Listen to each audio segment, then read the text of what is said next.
I don't think this tutorial needs much of an introduction. HTML is of course the language used on the internet, mainly for the structure and content of websites, but used in nearly every website nonetheless. I'm going to be using Notepad in Windows for this tutorial, just to demonstrate how easily you can create an HTML document. Hopefully by the end of this tutorial you'll have a good understanding of the structure of HTML. You'll not be an expert, but you should have good knowledge of essentially how HTML works, which you can then build on and progress from there. So, we've got a blank document here in Notepad. HTML is made up of tags.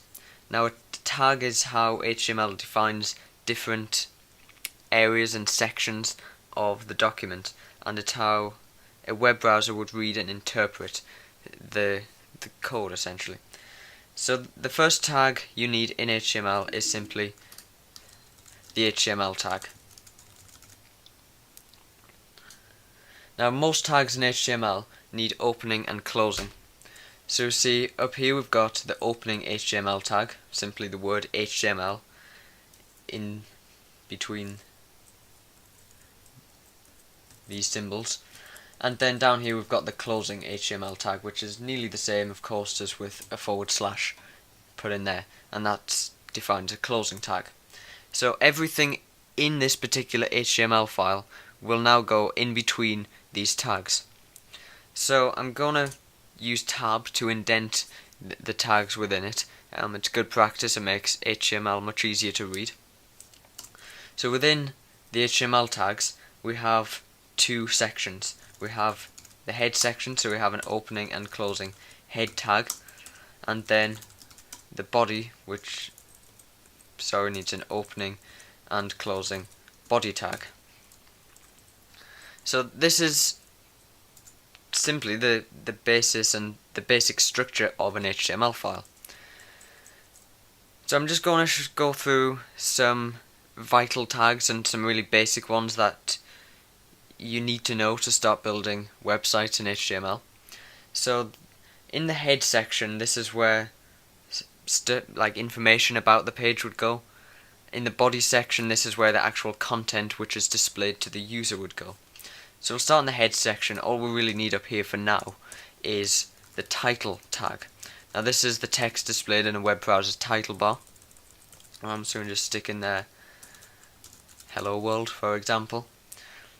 So if we were to save this now, we must remember to save it as an HTML file.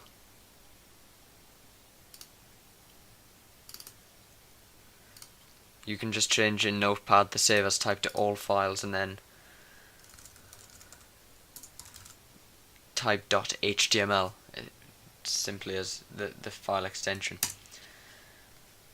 So if we were to save that and then open it in a web browser, we would get a blank page, but it should say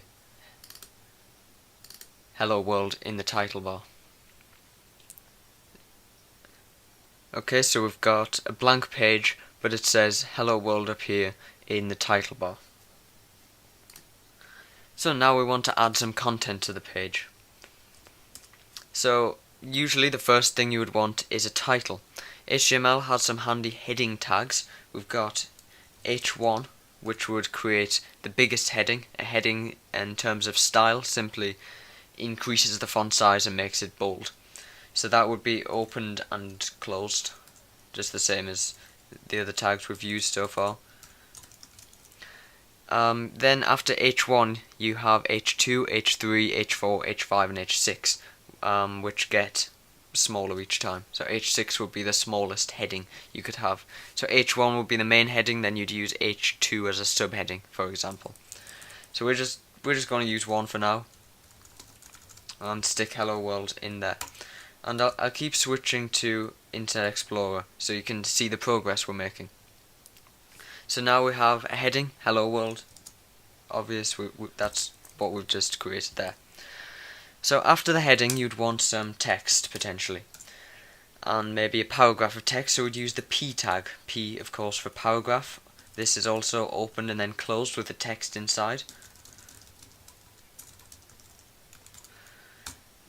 So we could do that, and if we save it, refresh the page, we get a paragraph of text underneath. And because we're using the correct tags, the heading tag and the paragraph tag, and the H1 and the P, the web browser and HTML automatically sets the line spacing, the indents, everything as we would expect to see it. If you wanted another paragraph, it would be a simple case of adding more P tags, and then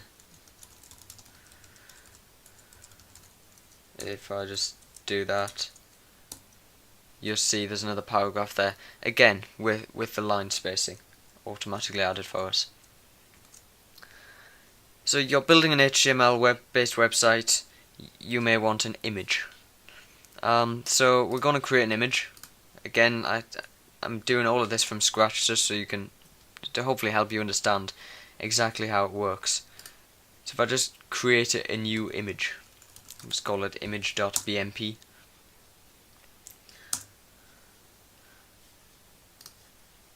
Of course it's just an empty file at the moment.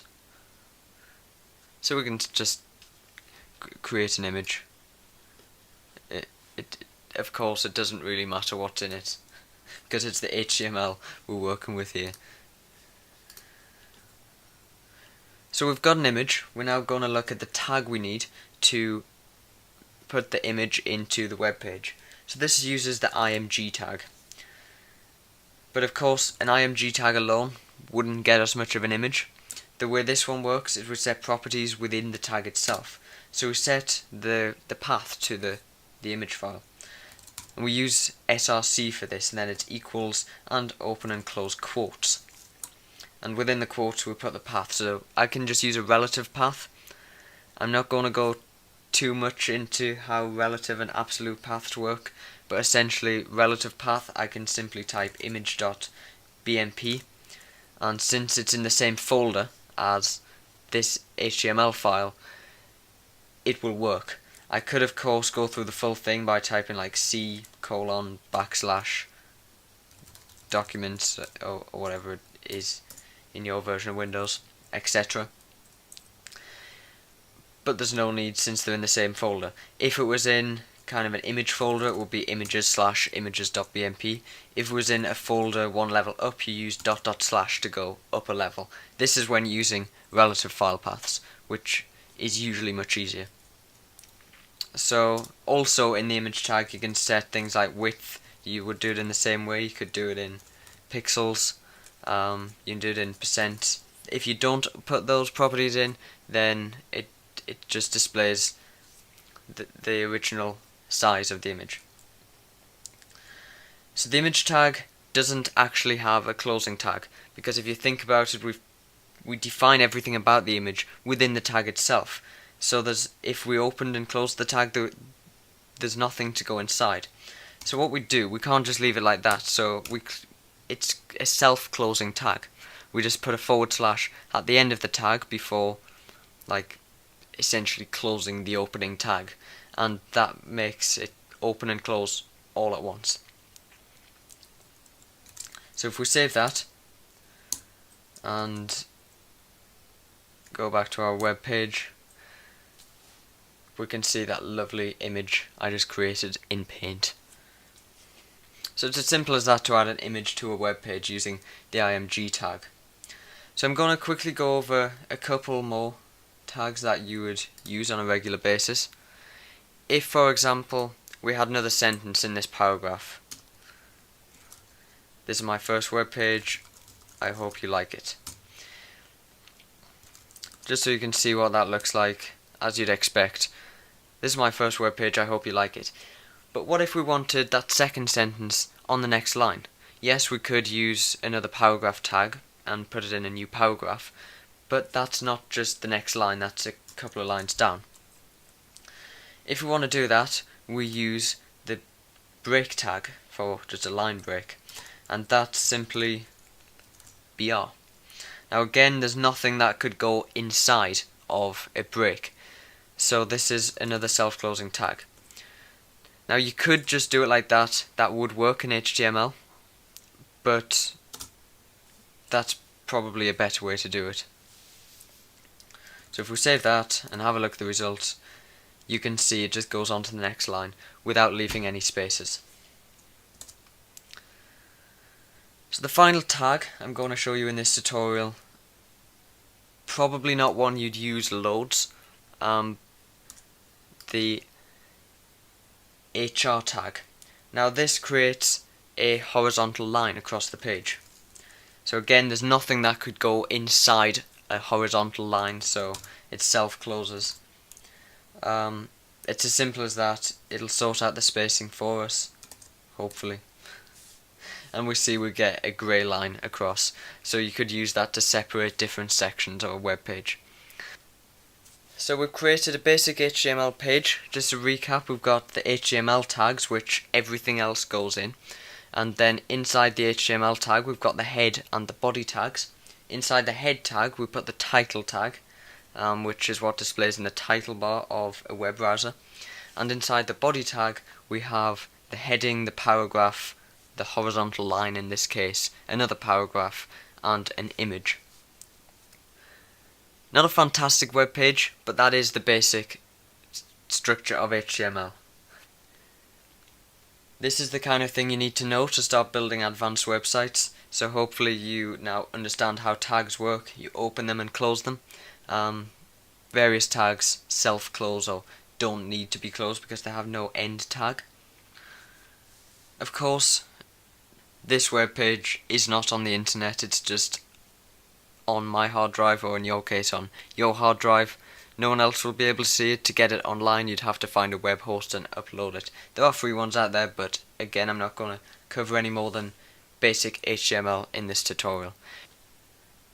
So good luck in creating your first web page, and I hope you can then progress to build a full website. Thanks for watching.